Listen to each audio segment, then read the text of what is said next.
Imagina una ceremonia en la que el fuego no da luz, sino que invoca sombras. Un círculo de hombres armados, vestidos con túnicas blancas, pero con el rostro cubierto. En el centro, un objeto sellado desde hace siglos. Y un juramento: si hablas, mueres. Durante siglos, este ritual permaneció oculto. Los que lo conocieron o desaparecieron, o fueron quemados por la Iglesia.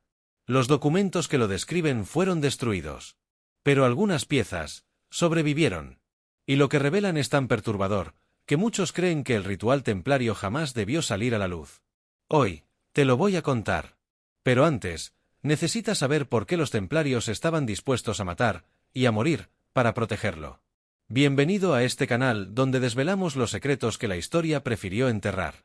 Hoy viajamos a los siglos XII y XIII, cuando una orden de monjes guerreros se convirtió en una de las fuerzas más poderosas y temidas de Europa. Los templarios, conocidos por su valentía en las cruzadas, por sus riquezas y por haber creado uno de los primeros sistemas bancarios del mundo. Pero también por algo que casi nadie se atreve a investigar: sus rituales secretos. Cuando fueron perseguidos por la Iglesia y arrestados en masa en 1307, los cargos no eran simplemente políticos. Eran espirituales, heréticos, satánicos. Entre las acusaciones, había una que se repite una y otra vez en los documentos inquisitoriales. Celebraban un rito oculto, en el que renunciaban a Cristo, adoraban a una cabeza barbuda, y sellaban su hermandad con sangre. Muchos historiadores han descartado estas afirmaciones como propaganda del rey Felipe IV, pero hay un detalle inquietante: los templarios jamás negaron del todo que el ritual existiera. ¿Qué había en ese rito que era tan importante como para callar incluso bajo tortura? ¿Qué intentaban proteger con sus vidas y con su silencio? En los próximos minutos, vamos a desentrañar el misterio que ha aterrorizado a cronistas, inquisidores y sociedades secretas durante más de 700 años. El ritual prohibido, que los templarios ocultaron durante siglos. Durante las cruzadas, los templarios no solo se enfrentaron a ejércitos enemigos. También se adentraron en territorios llenos de leyendas, reliquias antiguas y saberes que el cristianismo occidental había olvidado o simplemente rechazado. Fue en Tierra Santa donde, según varios cronistas no oficiales, algunos caballeros templarios entraron en contacto con comunidades heréticas, místicos orientales y custodios de conocimientos arcanos. En especial, se dice que establecieron contacto con sectas gnósticas, guardianes del conocimiento esotérico y custodios de libros prohibidos por la Iglesia. En este contexto de guerra, fe y revelaciones, habría surgido un ritual secreto. Un rito de iniciación reservado solo para los más altos rangos de la orden. No estaba escrito en sus estatutos ni se mencionaba en documentos públicos. Su transmisión era oral, su práctica, clandestina. Este ritual no era simplemente un juramento de lealtad. Según algunos informes posteriores recogidos en juicios de la Inquisición, incluía simbología pagana, actos de renuncia a la cruz y menciones a una entidad conocida como la cabeza parlante o Baphomet. Pero ¿por qué una orden cristiana que defendía Jerusalén usaría símbolos considerados heréticos? La teoría más aceptada entre algunos investigadores independientes es que los templarios comenzaron a mezclar elementos cristianos con prácticas esotéricas orientales. Buscaban algo más que la gloria militar o el favor de Dios. Querían acceder a un conocimiento trascendental, reservado solo para iniciados. El nacimiento de este ritual representó una línea invisible dentro de la orden. Habría templarios comunes que jamás supieron de su existencia, mientras que unos pocos elegidos lo protegían como si se tratara del mayor de los secretos. Un secreto que podía salvar almas, o condenarlas para siempre.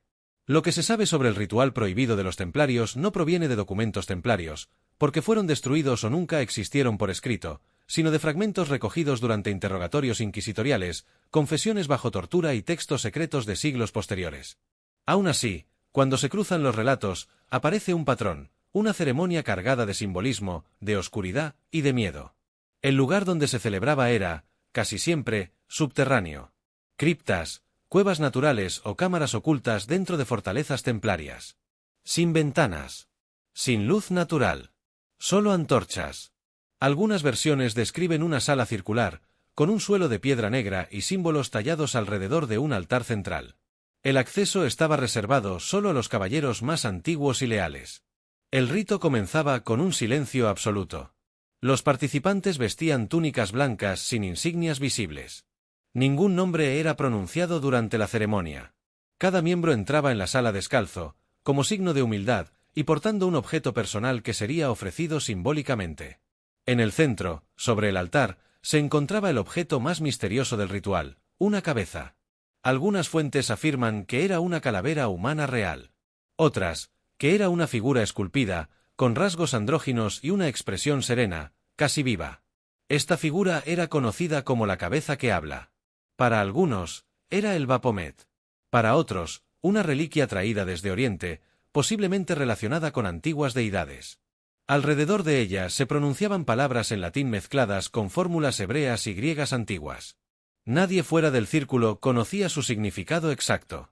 Se hablaba de una promesa de trascendencia, de renuncia a la carne y de unión eterna entre los miembros.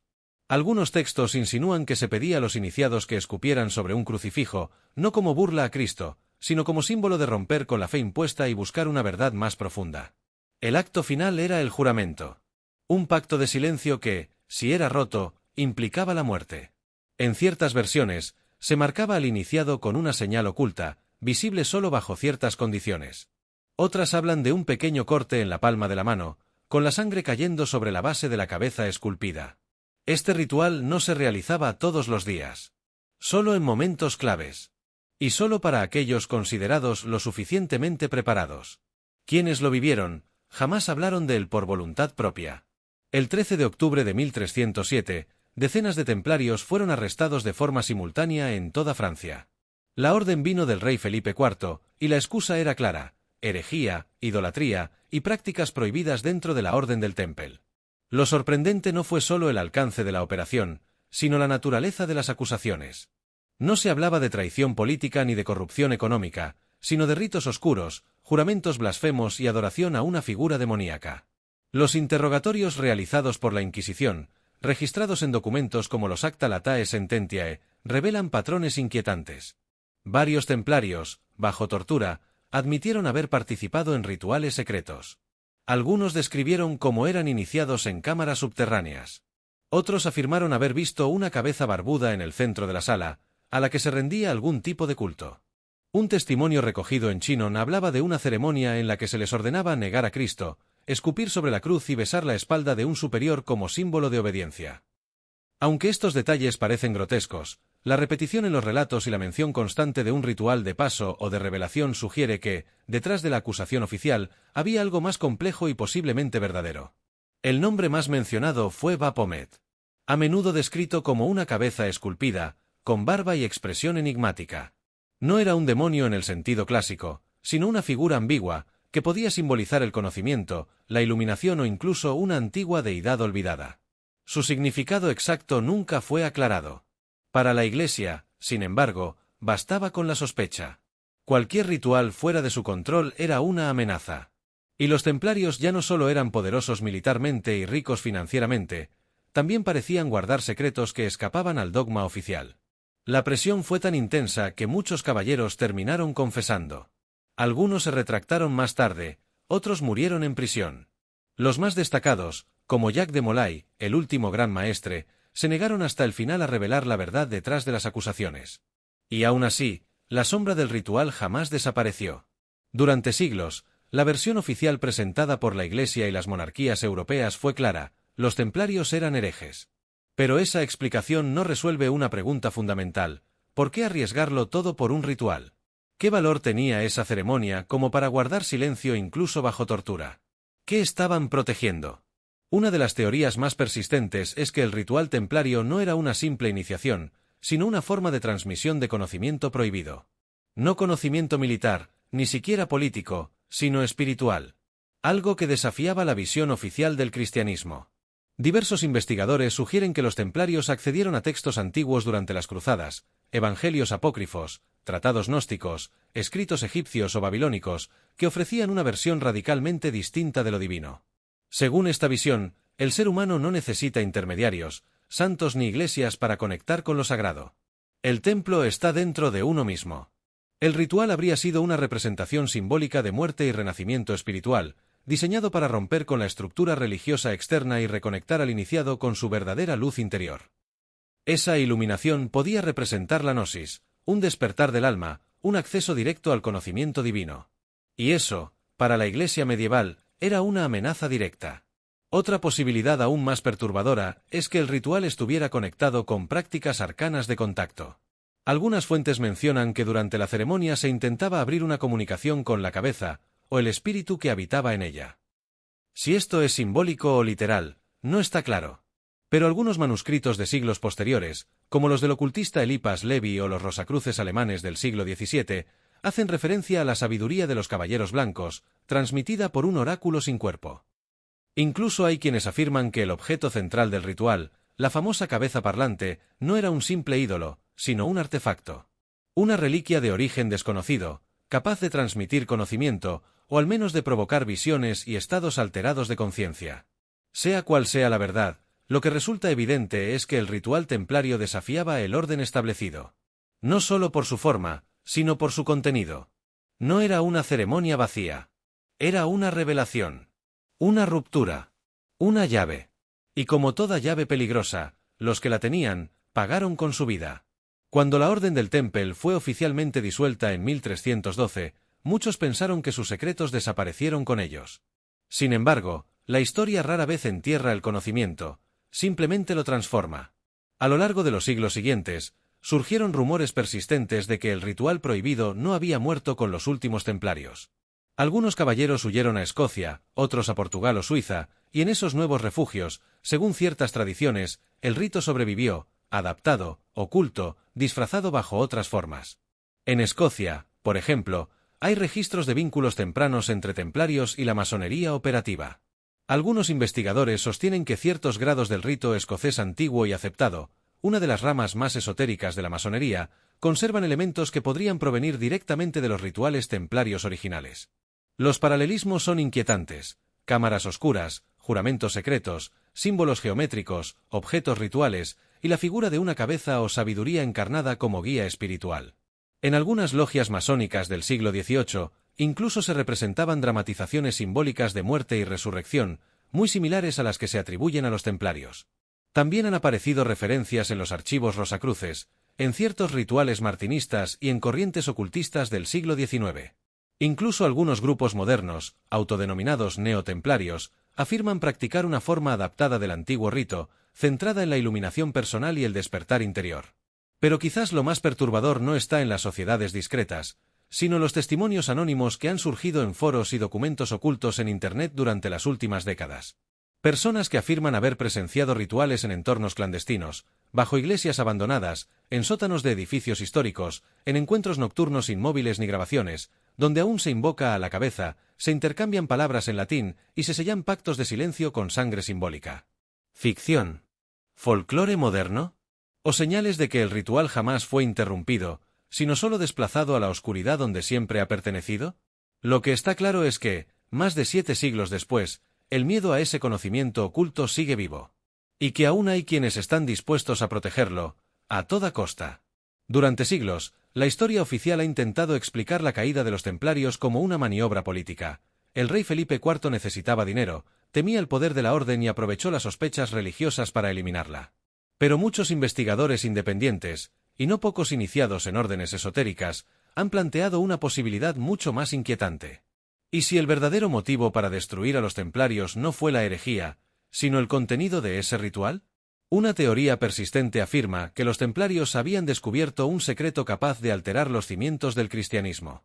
Quizá un conocimiento heredado de sectas gnósticas o textos prohibidos hallados en Tierra Santa. Algo que desafiaba la divinidad de Jesús, o que revelaba que la figura de Cristo había sido interpretada erróneamente. Según esta línea de pensamiento, el ritual era un acto de iluminación, no una negación de Dios, sino una reinterpretación peligrosa para la estructura de poder eclesiástica. Otra teoría más radical sostiene que el ritual estaba vinculado a un linaje, que los templarios protegían no solo documentos o reliquias, sino sangre. Una descendencia. Algunos han relacionado esto con las leyendas del Santo Grial, no como copa física, sino como símbolo de un legado humano que debía mantenerse en secreto. En ese contexto, la ceremonia sería un acto de custodia, un pacto para preservar una línea de conocimiento o de sangre que, si se revelaba, pondría en jaque a la Iglesia y sus dogmas. Y luego está la teoría más oscura, que el ritual era una forma de contacto, que la cabeza no era simbólica, sino un medio para comunicarse con una entidad, no necesariamente maligna, pero sí ajena a la comprensión humana. Algunos textos herméticos y grimorios posteriores, inspirados en tradiciones templarias, hablan de inteligencias superiores o seres que existen fuera del tiempo. El rito sería entonces una puerta, un llamado. Y la razón de su prohibición no sería la blasfemia, sino el miedo a lo desconocido. En todas estas versiones, el denominador común es el mismo: el ritual contenía algo que no debía llegar al mundo exterior. No porque fuera falso, sino porque era demasiado real. Y si esta teoría es cierta, entonces la historia cambia. La Iglesia no eliminó a los templarios por error o por codicia, sino porque sabían algo. Algo que aún hoy, en lo más alto de ciertas instituciones, se considera demasiado peligroso para ser revelado. Durante más de 7 siglos, el ritual prohibido de los templarios ha permanecido en la oscuridad. No porque no existan pistas, sino porque quienes se han acercado demasiado han terminado en silencio. Los templarios fueron juzgados, torturados y exterminados públicamente. Pero su mayor secreto no fue destruido. Solo se ocultó mejor. Hoy, nadie puede afirmar con certeza en qué consistía ese ritual. Pero su rastro está ahí, disperso en logias, manuscritos olvidados y en susurros que reaparecen cada cierto tiempo. Algunos dicen que era una simple ceremonia de paso. Otros, que era una revelación que podía cambiar para siempre la historia de la humanidad. Y mientras tanto, la figura de la cabeza sigue apareciendo, siempre en las sombras, como un símbolo que incomoda, que provoca, que amenaza con volver. Quizás el verdadero poder de aquel ritual no era lo que mostraba, sino lo que insinuaba: que hay verdades demasiado grandes para ser dichas, y demasiado peligrosas para ser ignoradas. Si has llegado hasta aquí, es porque intuyes lo mismo que muchos antes que tú, que la historia oficial no nos ha contado todo. En este canal, exploramos los secretos que han sido enterrados, silenciados, o simplemente borrados del mapa. Rituales ocultos, órdenes perdidas, símbolos que aún hoy generan temor en quienes los reconocen. Si te interesa descubrir lo que otros prefieren no contar, suscríbete. Porque lo más inquietante es lo que todavía no hemos revelado.